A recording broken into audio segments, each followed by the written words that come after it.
Se calcula que el mercado del arte y antigüedades mueve arriba de los 50.000 millones de dólares al año, llegando a vender piezas como Mierda de artista, de Manzoni, sí, la caca del artista enlatada, en un precio de 124.000 euros, en una subasta de Sotheby's el 23 de mayo del 2007. ¿Cómo puede llegar a pasar esto? Bueno, antes de entrar en materia, comencemos con el listado de las obras vendidas en subasta más caras de la historia hasta abril del año 2020, e iremos en orden ascendente, terminando con la pintura que batió por mucho todos los récords. Una auténtica locura. Soy Israel Ávila, comenzamos.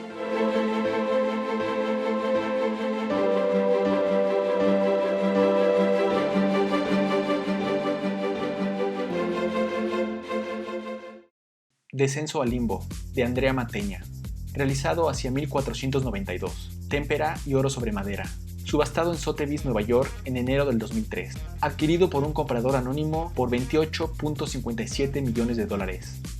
Retrato de una dama de 62 años, de Rembrandt, realizado en 1632, óleo sobre lienzo, subastado en Christie's, Londres, en diciembre del año 2000, adquirido por un comprador anónimo por 29.5 millones de dólares. Muchacha sentada al virginal, de Johannes Vermeer, realizado en 1670, óleo sobre lienzo, subastado en Sotheby's, Londres, en julio del 2004, adquirido por un comprador anónimo por 30 millones de dólares. Danae, de Horacio Gentileschi, realizado en 1621, óleo sobre lienzo, subastada en Sotheby's, Nueva York, en enero del 2016, adquirido por el Museo J. Paul Getty por 30.5 millones de dólares. Retrato del duque Cosimo I de Medici, de Jacopo Carucci, realizado entre 1528 y 1530, óleo sobre lienzo, subastada en Christie's, Nueva York, en mayo de 1989, adquirido por un comprador anónimo por 35.2 millones de dólares. La masacre de los inocentes, de Rubens, realizada hacia 1612, óleo sobre lienzo, subastada en Sotheby's, Londres, en julio del 2002, adquirido por el coleccionista Kenneth Thompson por 76.7 millones de dólares. Donna Maar con gato, de Pablo Picasso, realizado en 1941, óleo sobre lienzo, subastada en Sotheby's, Nueva York, en mayo del 2006, adquirido por un comprador anónimo por 104.1 millones de dólares. Niño con pipa, de Pablo Picasso, realizado en 1905, óleo sobre lienzo, subastada en Sotheby's, Nueva York, en mayo del 2004, adquirido por un comprador anónimo por 104.1 millones de dólares. Silver Car Crash, de Andy Warhol, realizado en 1963, serigrafía y spray plateado sobre lienzo en dos partes, subastado en Sotheby's, Nueva York, en noviembre del 2013, adquirido por un comprador anónimo por 105.4 millones de dólares. Desnudo, hojas verdes y busto, de Pablo Picasso, realizado en 1932, óleo sobre lienzo, subastado en Christie's, Nueva York, en mayo del 2010, adquirido por un comprador anónimo por 106.5 millones de dólares. Sin título, de Jean-Michel Basquiat, realizado en 1982, spray y óleo en barra sobre lienzo, venta en subasta en Sotheby's, Nueva York, en mayo del 2017, adquirido por la empresa japonesa Yusaku Maezawa por 110.49 millones de dólares. Chica joven con cesta de flores, de Picasso, realizado en 1905, óleo sobre lienzo, subasta benéfica de los Rockefeller en Christie's, Nueva York, en mayo del 2018, adquirido por un comprador anónimo, por 115 millones de dólares. Valiant bidding, thank you so much. At $160 million, ladies and gentlemen. Fair warning, the Picasso Femme d'Alger, selling it here at Christie's, $160 million. Brett, it's yours, sold. Muchas reacciones se generan alrededor del valor monetario de una pieza de arte. A veces nos puede parecer excesivo, sin embargo podemos aceptar ciertos precios al entender que en realidad no estamos entendiendo mucho del cómo se tasan dichos precios. Pero hay ocasiones en que ni siquiera podemos concebir que no estamos entendiendo algo. Nos muestran esto y luego su precio de venta y sin dudarlo afirmamos que estamos frente a una estafa. Digo, a veces podemos entender que hay cosas extraordinariamente caras. Nosotros mismos llegamos a pagar mucho por bienes cuyo precio no encuentra justificación en su funcionalidad o en sus materiales. No deberían costar lo que cuestan, pero al menos en su costosidad parece haber un valor medianamente objetivo. Un celular es una pieza de alta tecnología y un buen calzado tiene materiales de buena calidad. Esto al final nos convence de que puede valer la pena gastar mucho dinero en ellos. Bien. Aquí es cuando la cosa se comienza a complicar, pues vamos notando que hay algo que aumenta el costo de las cosas y que es absolutamente intangible y subjetivo. Sí, al comprar un celular estamos pagando una fracción del costo de la investigación que generó su tecnología. Otra fracción paga los salarios de todos los implicados en las empresas que lo diseñan o maquilan, el costo de la transportación, el costo de obtener la materia prima que lo conforma, las ganancias del vendedor, los impuestos, bueno, ustedes ya me entendieron. Sin embargo, sumando todo esto, no nos dará el total del precio final del producto. Hay un factor que suma un importante porcentaje al precio de las cosas, y lo que busca una marca siempre es que este factor se vuelva cada vez más relevante. Estoy hablando del valor simbólico. Desde luego, este valor no se otorga de manera fácil, rápida y arbitraria. Se tiene que ganar, y hay muchas variables que van permitiendo que un producto comience a ser deseado por razones que van más allá de su mera utilidad. Los objetos de la vida cotidiana buscan, mediante campañas de mercadeo y publicidad, construirse dicho valor a través del reconocimiento de ciertos valores asociados no intrínsecos a ellos. Pongamos un ejemplo. En los comerciales de autos nunca se nos habla de las características del motor, su eficiencia, sus materiales o de sus ventajas reales frente a la competencia. Factores que evidentemente deberían ser fundamentales a la hora de decidir la compra. En realidad, en dichos comerciales lo que se busca es asociar el objeto a valores que nos son más importantes, como el éxito, el poder o el sexo. En términos prácticos, nos volvemos menos prácticos. No nos gustan las cosas por lo que hacen o son, sino por lo que, según alguna entidad de poder, nos hacen ser y desde luego por el sentir que deriva de ello. El valor simbólico, pues, se asocia a lo aspiracional. Ser y sentir. Palabras que nos comienzan a encaminar a temas más como de filosofía y arte, ¿no? Y sí, al final, el poseer termina siendo más bien una cuestión trascendental, pues nos ayuda a estructurar nuestra identidad y hasta nuestro sentido de vida. El poseer encanta, en tanto me permite convencerme a mí mismo y a mi comunidad quién soy. Dicho con menos choro, somos seres simbólicos y nuestra yoidad está determinada por el cómo significamos todo en nuestra existencia. Todo este discurso nos rubrica la idea de que el arte, sobre todo el arte, vale por la carga simbólica asociada. Y pongan atención a la palabra carga, pues nos deja frente al hecho de que los objetos artísticos, como todos los demás, no poseen significado alguno. Se los colgamos. Siempre. Esto para cualquiera que haya estudiado semiótica es una obviedad, pero bueno, no todos tienen por qué saberlo.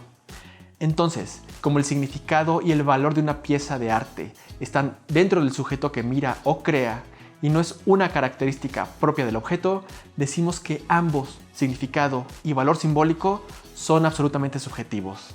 Por extensión, el valor económico también, pues este se desprende de una serie de elementos relacionados con el texto, lo que dice la pieza, con el contexto, el dónde y el cuándo, de la obra artística.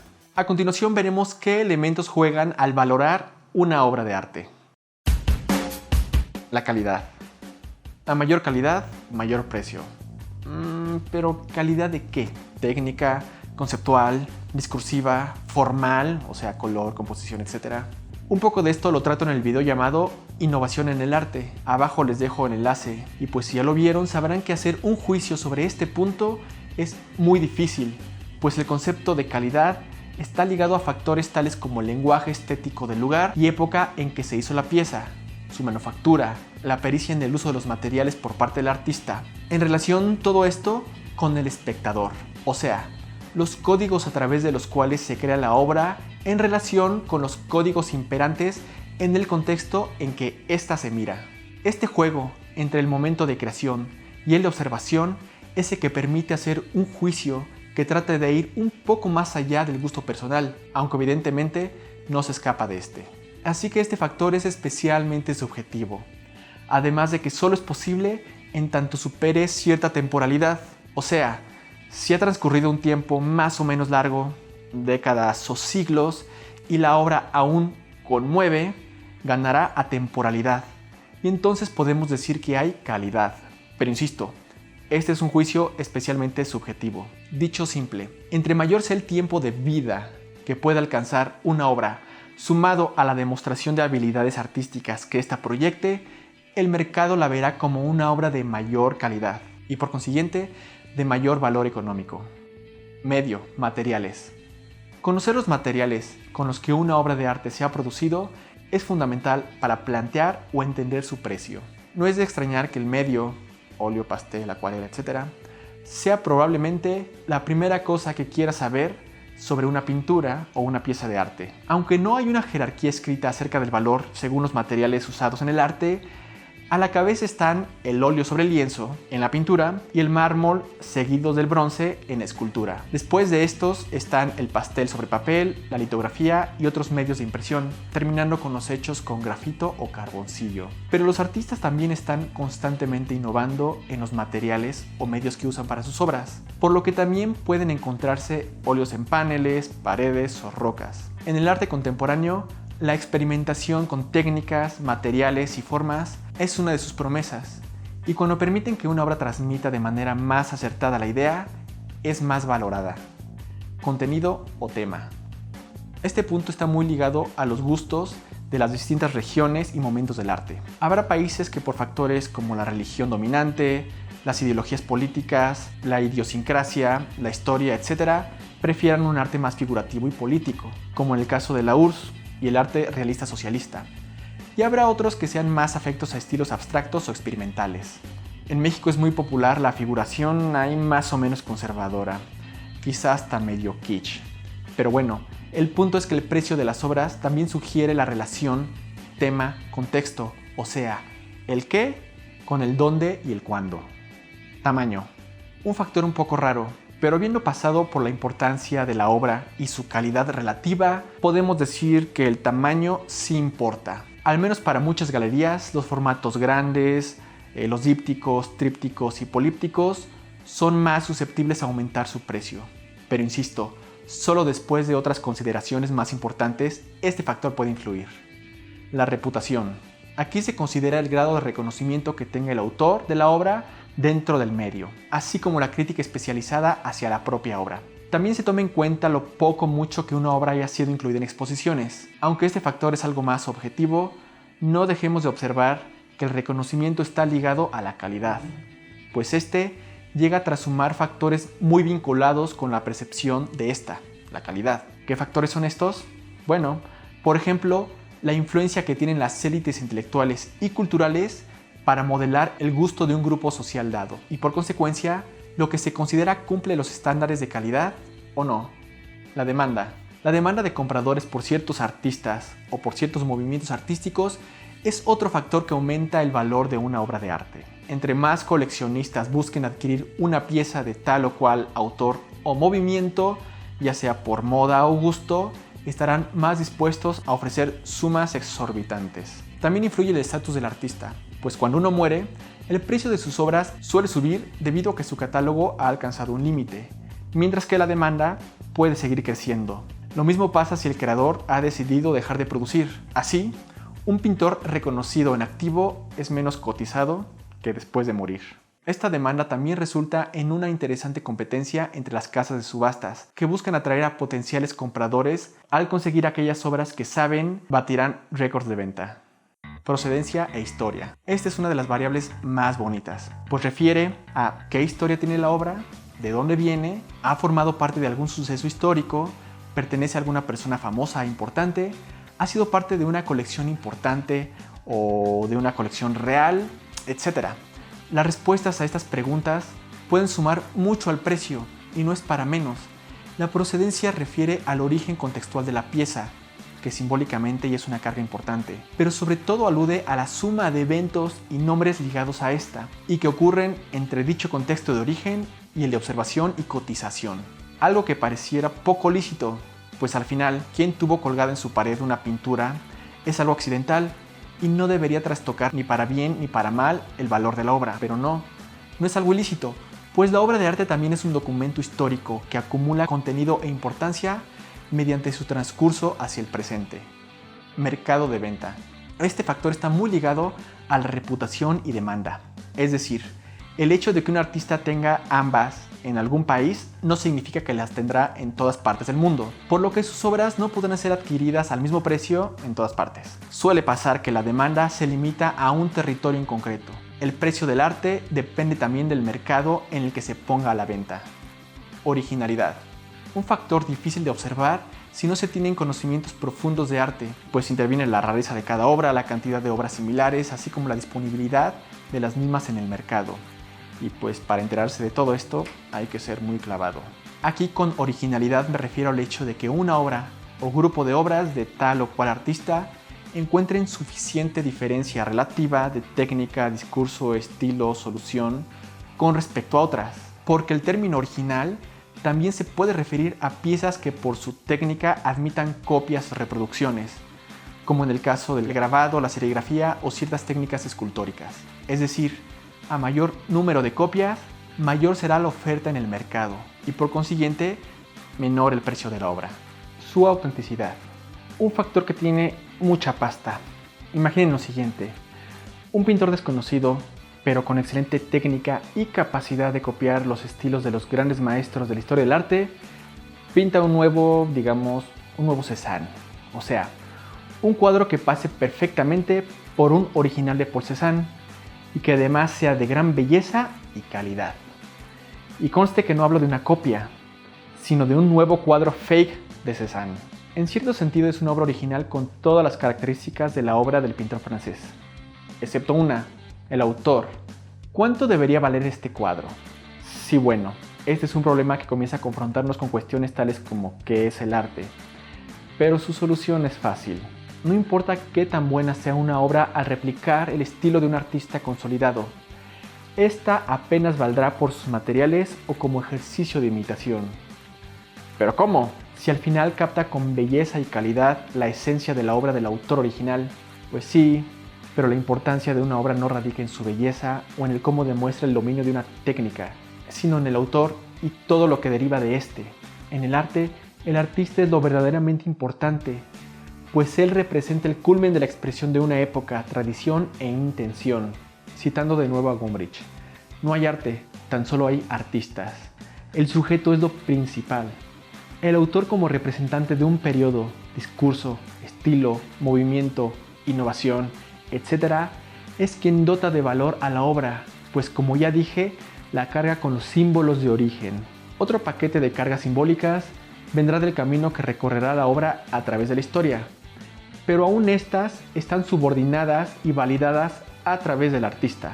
Pero ojo, la concepción actual de autor en el arte viene del Renacimiento. En otros periodos o regiones, la identidad de este era irrelevante, así que no siempre referirse al autor supone conocer propiamente su identidad, pero sí el estar seguros de que éste pertenece realmente a una región o periodo concretos. Entonces, la autenticidad de una obra está subordinada a la legítima procedencia de autoría que se establece al conocer la identidad del artista o su contexto. Expertos en el ámbito del arte, como historiadores y restauradores, se dedican a estudiar las piezas exhaustivamente para, en efecto, confirmar o negar su autenticidad. Esta es una tarea bastante delicada, pues un error puede resultar fatal para el comprador, la reputación del subastador y se pueden terminar introduciendo falsas estéticas a periodos del arte. Importancia. Este factor está considerado en los anteriores, sobre todo en el de reputación, pero lo destaco así porque permite la entrada de nuevos artistas al mercado del arte, quienes aún no poseen mayor reconocimiento. A veces sucede que por razones que no podemos anticipar, una pieza de arte adquiere cierta relevancia y con ello despierta el interés de coleccionistas y galerías. Un ejemplo de esto fue el caso de la pintura Zapata de Fabián Chaires, en la que el revolucionario es presentado desnudo y feminizado. La fama del cuadro trascendió hasta la esfera internacional debido a las reacciones, sobre todo negativas, que generó en una parte de la población mexicana. De un día al otro, la obra se volvió importante, y evidentemente no por su calidad técnica u originalidad discursiva, sino por una nueva carga simbólica otorgada por la polémica y el debate subsecuente. La pieza ya es una bandera, un símbolo de símbolos, con un sinfín de anécdotas asociadas que elevarán su precio. Desde luego el pintor no era ningún desconocido, pero ahora su cuadro es mundialmente conocido y, por extensión, Fabián. Así muchas obras artísticas van adquiriendo relevancia a través de accidentes históricos, políticos, culturales, etc. Y el deseo del mercado por comercializarlos se dispara.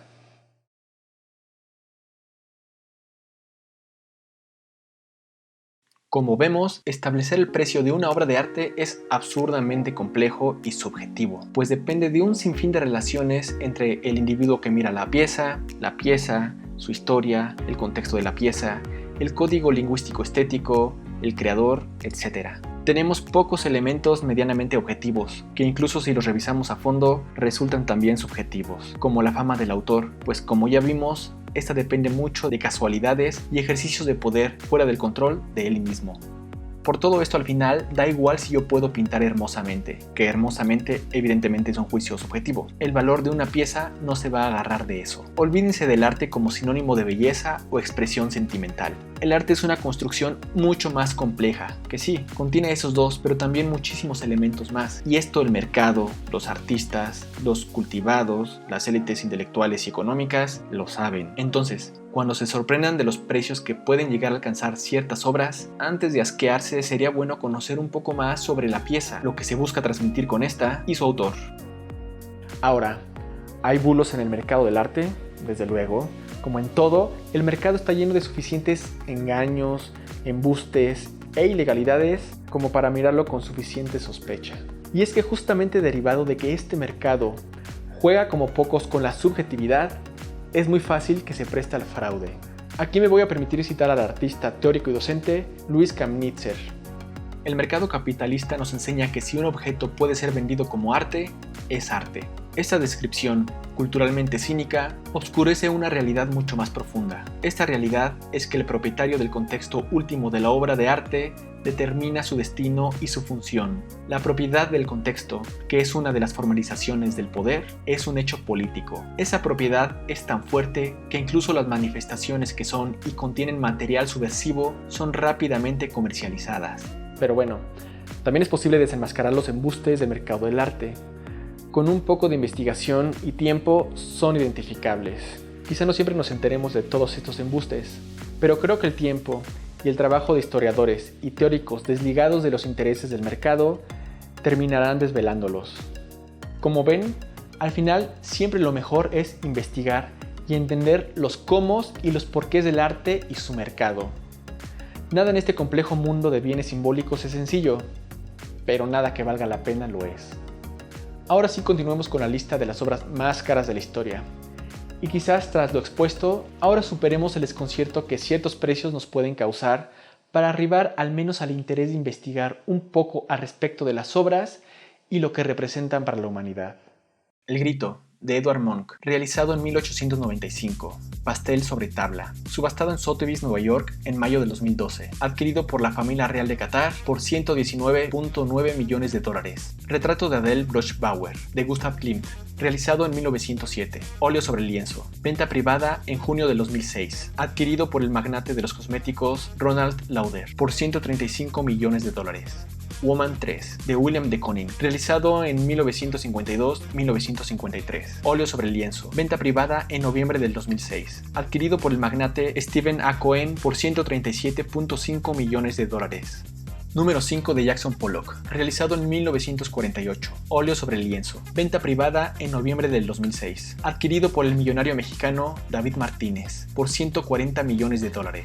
El hombre que camina 1, de Alberto Giacometti, realizado en 1961, escultura de bronce, subastado en Christie's, Nueva York, en mayo del 2015, adquirido por un comprador anónimo por $141.3 millones. 3 estudios de Lucian Freud del pintor Francis Bacon, realizado en 1969, óleo sobre lienzo, subastado en Christie's, Nueva York, en noviembre del 2013, adquirido por Aquabella Gallery para Sheikha Al Mayasa, jaquesa de Qatar, por $142.4 millones. El sueño, de Pablo Picasso, realizado en 1932, óleo sobre lienzo, venta privada en marzo del 2013, adquirido por el magnate Stephen A. Cohen por $155 millones. Desnudo acostado, de Amedeo Modigliani, realizado entre 1917 y 1928, óleo sobre lienzo, subasta en Christie's, Nueva York, en noviembre del 2015, adquirido por el empresario chino Liu Yiqian, $170.400.000. Mujeres de Argel, de Pablo Picasso, realizado en 1955, óleo sobre lienzo, subastado en Christie's, Nueva York, en mayo del 2015, adquirido por un comprador anónimo por $179.3 millones.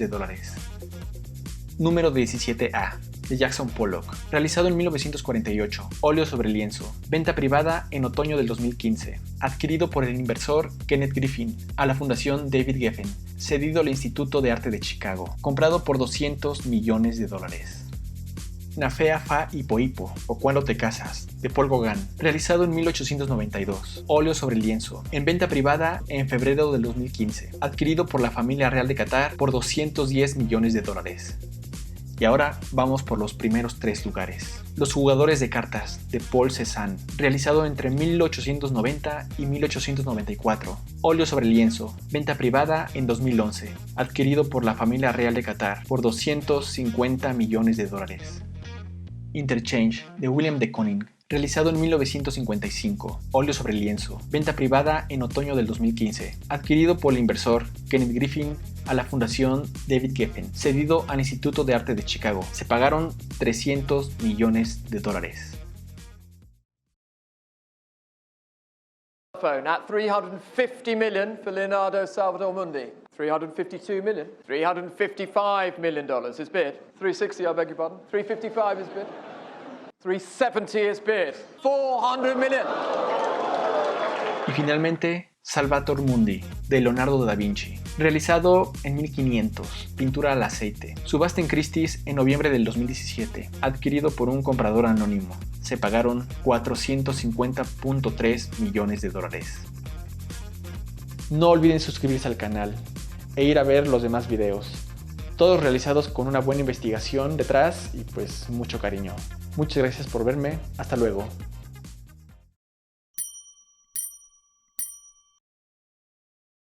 At Christie's, $400 million is the bid, and the piece is sold.